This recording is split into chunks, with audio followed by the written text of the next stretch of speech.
Good Tuesday afternoon. Thanks for joining us on KARE 11 News Now. I'm Janice Shortle. So new this afternoon, a controversial homeless encampment on private land in South Minneapolis is gone. Less than 24 hours after a shooting there hurt 8 people. The encampment is the center of a legal dispute between the city of Minneapolis and the property owner, Hamoudi Sabri. Sabri says he offered up the property because so many people working through homelessness in Minneapolis, in his opinion, have no place to go. And he says the city isn't doing anything to help them.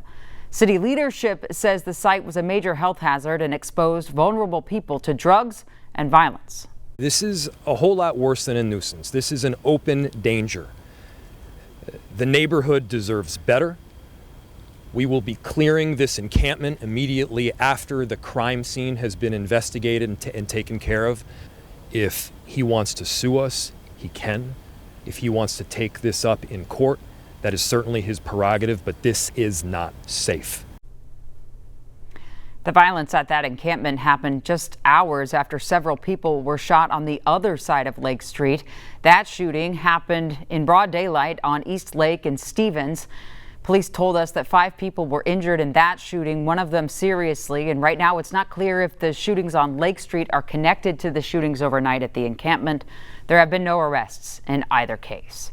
Just in, prosecutors say they will seek the death penalty for the man they say shot and killed conservative political activist Charlie Kirk. Tyler Robinson charged today with aggravated murder, felony discharge of a firearm, and witness tampering, among other things. The Utah County Attorney says his office will seek the death penalty for Robinson.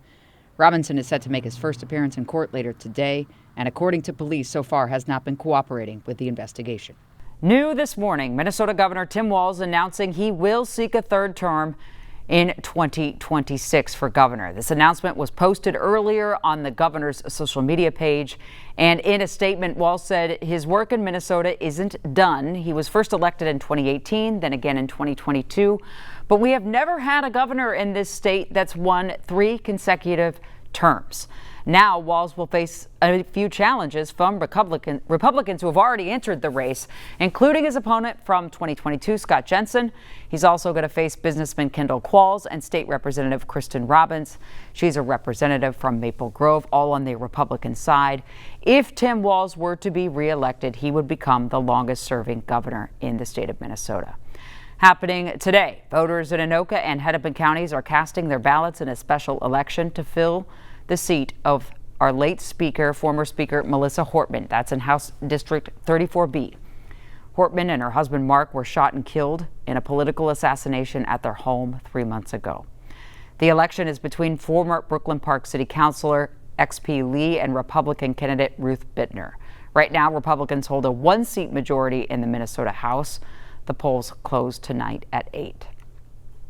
Well, this morning, the Annunciation students headed back to school, not for classes, but for activities centered on supporting them, connecting with their classmates and teachers, and playing.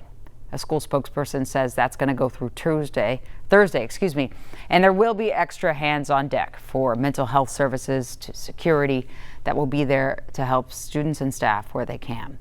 This came after the Senate Gun Violence Committee met for the first time yesterday, and the parents of some of the shooting victims shared their message asking a bipartisan group of state senators to prevent gun violence like the one their kids just went through.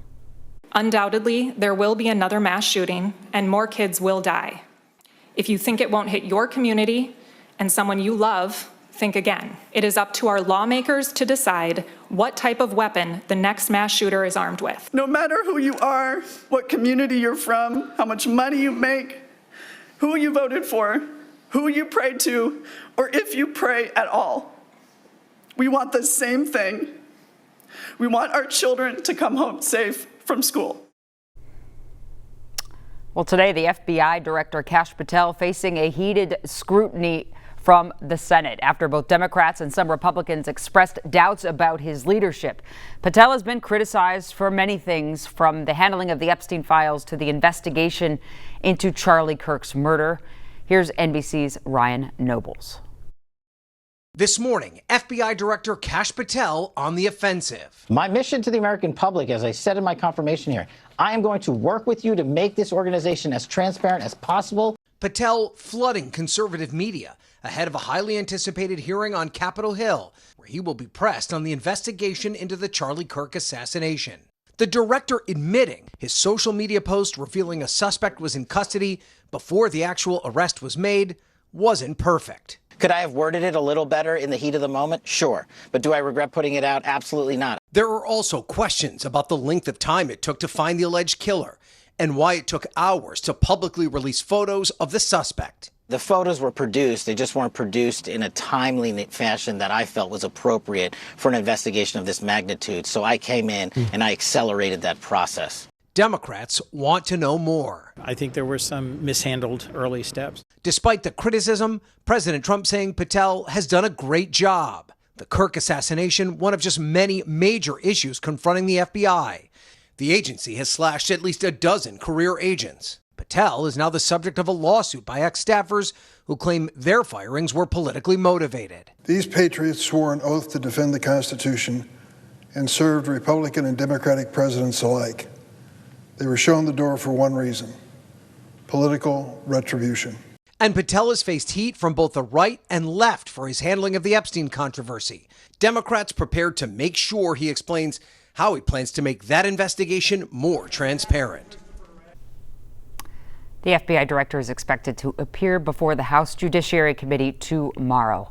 Happening today in New York, a judge dismissed 2 terrorism charges against Luigi Mangione.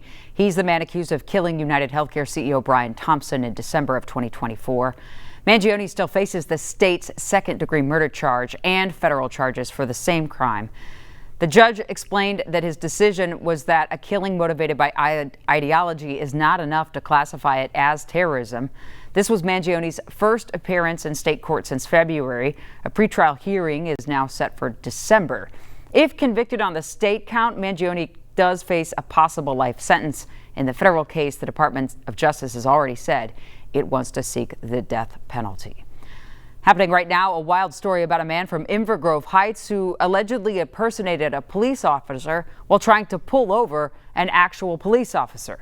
Here's Lou.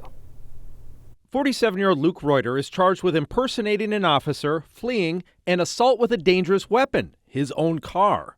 According to the criminal complaint, Reuter, who also goes by Luke Eischen, started following, cutting off, and filming a Maple Grove police officer in an unmarked squad car on Highway 169.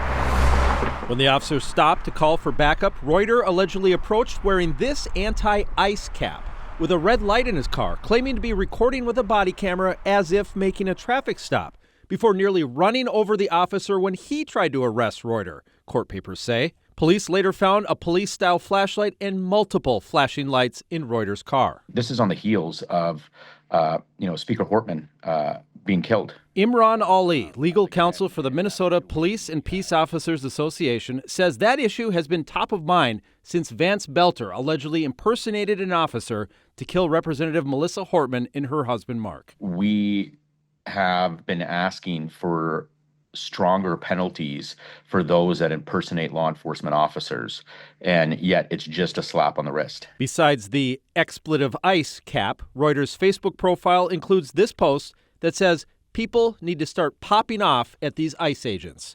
Ali says the type of behavior alleged is dangerous to police and civilians. It ended up being an officer, but my big fear is that what happens if it's a member in the community and that person could be harmed. The suspect has posted bond. He's no longer in custody, and he's scheduled to be back in court on November 4th.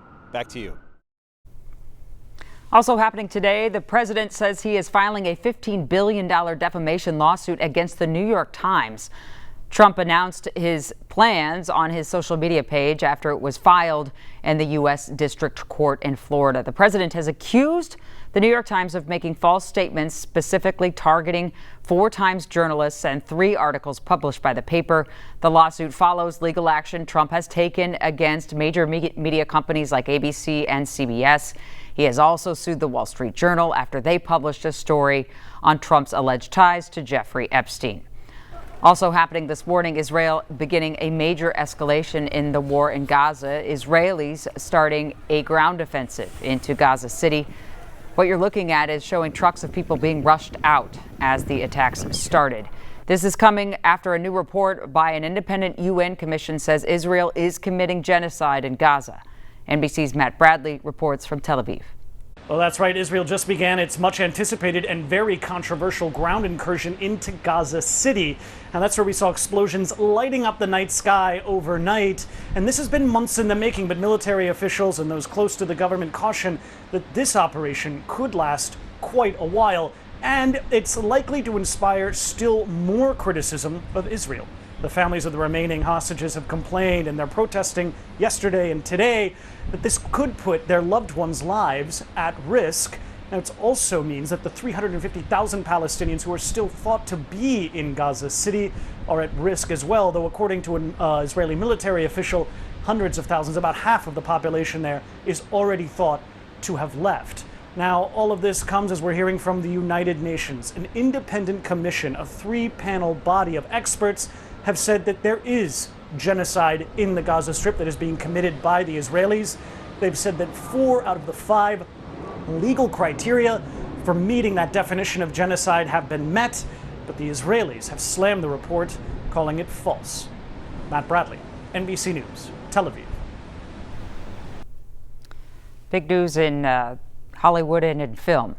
Robert Redford has died. The leading man turned director and producer has touched every aspect of Hollywood since the 70s. Robert Redford, also an outspoken environmentalist and founder of the Sundance Film Festival. He was 89 years old. His family said he died in his sleep. Stay with us. More news and weather coming up after the break.